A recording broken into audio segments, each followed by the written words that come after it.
Juga merasa dikhianati itu pasti. Dan lebih lagi lucunya lagi dia merasa jadi korban. Gimana kok bisa merasa jadi korban itu loh ya?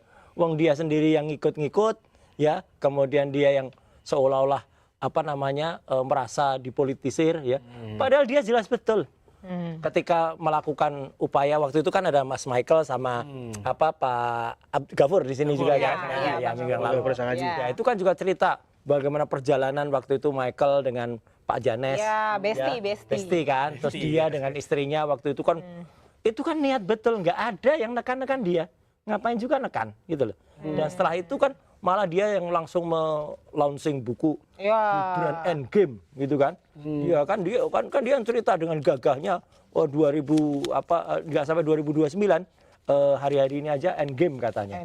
Iya, cuman kan akhirnya kan ya orang bisa melihat sendiri siapa yang akhirnya endgame kan, gitu loh. Iya toh. Jadi soal dana mendana ini menurut Mas Sur gimana? Emang ini udah hampir setahun ya Fit ya? Saya tadi nyari tulisan ini. Kira-kira apa lagi itu? Justru dia yang endgame.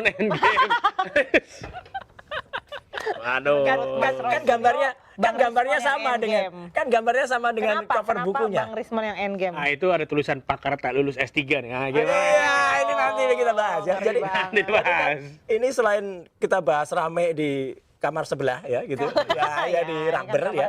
Ya, kamarnya banyak ya. Memang kan ini kan persis bukunya dia yang dia tulis gitu loh, Gibran Endgame.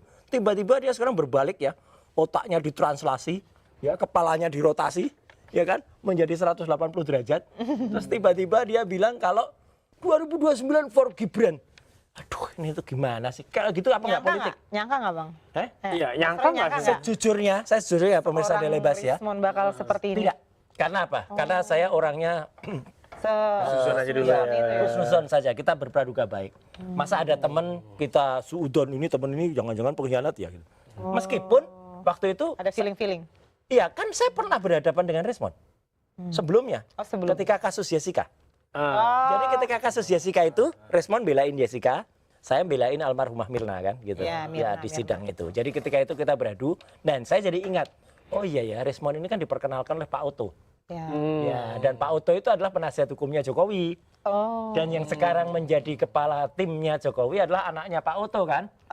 Ya, jadi akhirnya teman-teman pada berpikir Mbak Fitri. Paling mengait-ngaitkan. Iya, bukan cocokologi nih ya, gitu. Tapi teman-teman bilang, jangan-jangan memang ini selundupan ya gitu, atau susupan. Itu baru kepikir sekarang. Iya. Tapi memang ada yang juga menarik ya, sahabat saya yang di TikTok judulnya Mat Kampung. Ya, ada itu nanti silahkan dilihat. Itu sudah menggambarkan dengan animasi bagus. Jadi Otto itu digambarkan sebagai lawannya hero itu ya. Jadi dia pakai lengan-lengan yang banyak gitu, oktopusi gitu ya. Gitu. Gurita itu. Ya, siapa itu yang pakai tangan-tangan, lupa aku nonton filmnya itu ya. Gitu. Jadi artinya dia digambarkan, sudah tugasmu sudah selesai. Diangkat gitu. Ya. Tangannya banyak ya. Tangannya banyak. Tugasmu sudah selesai. Kamu dulu karena udah ketahuan ijazahmu palsu. Nah itu tadi S3 yang nggak lulus itu. Maksudnya kan itu sempat yang jadi dugaan alasan. Dan saya kalau tadi Mbak Fitri mengatakan kecewa nggak? Saya, Mas Refli, Dr. Tifa, dan kami tim tuh bela dia loh. Sebelum memang ditemukan bukti-bukti di Yamaguchi. Jadi kami tuh bela dia gitu loh. Karena kan masa sih teman sendiri kok ijazahnya palsu. Tadinya sempat ditutup. Iya, apalagi kan dia sudah dengan bangganya. Dan di mana-mana kalau dalam buku Jokowi White Paper itu kan dia nulis gelarnya Dr. Eng, ya toh? Magister Eng. Meskipun awalnya kita juga curiga, kok pakai Eng ya? Eng itu kan Jerman. Kalau Jepang tuh nggak pakai Eng-engan kayak gitu. Ya PhD gitu loh. Nah, cuma setelah kita lihat KTP-nya juga doktor loh. Tuh KTP ini sudah saya programkan ya, jadi aman. Aman dari bebas, nggak kena undang-undang perlindungan data pribadi. Aman. Ya. Iyalah. Jadi di sini nulis doktor. Ya, dokter kemudian magister Eng. Jadi dia sendiri sudah nulis namanya sendiri dokter. Ya udah kan, masa kita curigai sih? Sahabat sini nulis dokter. Nah, ternyata bodong dokternya itu, ya. Nah, itu dari mana nih? Tahu dari mana? Gini, jadi malah justru yang menemukan kebodongannya itu. Ya, itu terus terang teman-teman dari sebelah.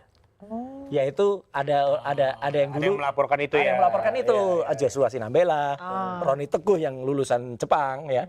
Kemudian ada orang namanya Taufik Bilfaqih. Mereka tidak sekedar melaporkan ke Polda Metro. Tapi juga mereka pergi ke Jepang. Perkara mereka pergi ke Jepang dengan dana siapa lah itu silahkan dipertanyakan, yang pakai bohir itu siapa.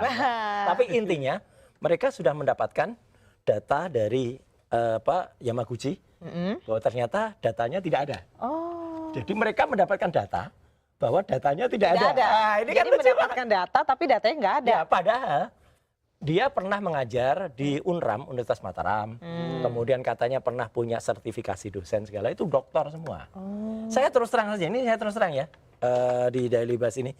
Kaget sih gitu, karena menurut saya, aduh, kok tega-teganya ya dia menipu kita semua gitu loh. Sedih dong. Ya sedih gitu, dan kok juga setelah itu dia mengatakan jadi korban. Ini korban dari mana gitu. Gitu. Iya, terus malah dia mengata-ngatai saya, ya, gitu. Dia menjawab saya itu bukan peneliti tapi politisi. Ya memang. Politisi. Dulu saya memang pernah jadi politisi, Mon. Partai itu. Iya, partai lah, nggak usah sebut lah partainya, ya kan. 15 tahun saya itu jadi politisi. Dan nggak sembarang orang loh. Jadi menteri juga loh. Nah, iya makanya. Jadi politisi itu yang Waketum ya. masuk jadi ketua departemen, anggota Wanhor, Dewan Kehormatan, bahkan jadi wakil ketua umum, dan nggak mungkin jadi ketua umum kan? Ya. Iya kan, lah iya kan? Ya. Gitu kan? Masa iya. Dan setelah itu benar, Mbak Fitri, selain pernah juga mengabdi menjadi anggota DPR 2 periode, pernah juga membantu presiden jadi menteri. Ya nggak sembarang orang politisi yang bisa begitu kan? Dan saya memutuskan untuk pamit sekolah. Oke. Dan saya sekolah bener, Mon. Gitu, saya sekolah bener dan legal, dan kemudian banyak yang datang ketika sidang terbuka saya ya di UNJ, menjadi doktor dalam ilmu manajemen untuk sumber daya manusia menggunakan AI dan OCB. Nah, jadi itu benar, makanya ketika dia nantang ya, gitu, dia kan bikin tuh celotehan terakhir tuh panjang banget, bilang saya nggak nulis lah apalah. Saya langsung bilang tadi, Mas, gitu sama. Nah, ini ada di Roy Suryo Official. Promosi. Ngomong ada di Daily Buzz. Follow. Ya, silakan subscribe ya gitu. Ya ini baru sebulan kok. Udah berapa nih? Kayaknya udah banyak nih. Baru sebulan baru 20.000 lebih. Wah, Lumayan lah sebulan. lumayan. Ya, sebulan.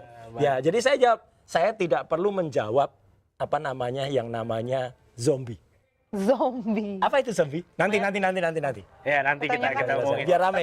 Tapi yang menarik perhatian saya tadi, ya, Mas Rasul bilang kok teganya menipu. Menipu Kok apa iya? itu? Teganya. Menipu perjuangannya atau menipu soal gelar yang tadi dibahas? Hampir semuanya dia nipu. Waduh. Total ya. Merasa Dan yang lebih parah lagi, dia bahkan menipu dirinya sendiri. Gimana tuh nipu diri sendiri tuh gimana? Jadi dia kan nggak selesai sekolahnya, ya si Omon ini. Ya, Si Om. yalah, daripada nyebutin namanya, tadi udah ada KTP-nya, udah jelas namanya siapa. Omon Si ya. Omon ini, kemudian kan karena nggak selesai S3-nya, Dr. Eng-nya tuh nggak selesai di Yamaguchi, dan itu confirm ya oleh teman-teman, saya nggak perlu nambahin di situ.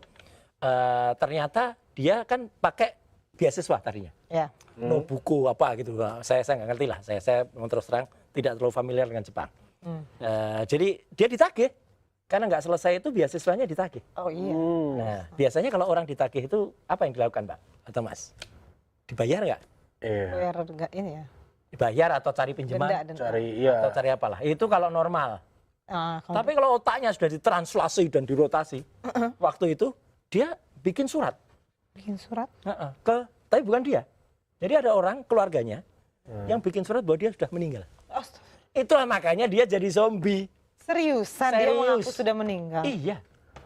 Jadi dia tuh bikin surat bahwa orang ini, orang namanya Dia Hikmah sendiri. Mohamad. demi Ya, menghindari nggak mungkin kalau dia sendiri. Betul. demi menghindari biaya kuliah di sana. 500 jutaan. Ini yang cerita teman-teman sebelah loh ini ya.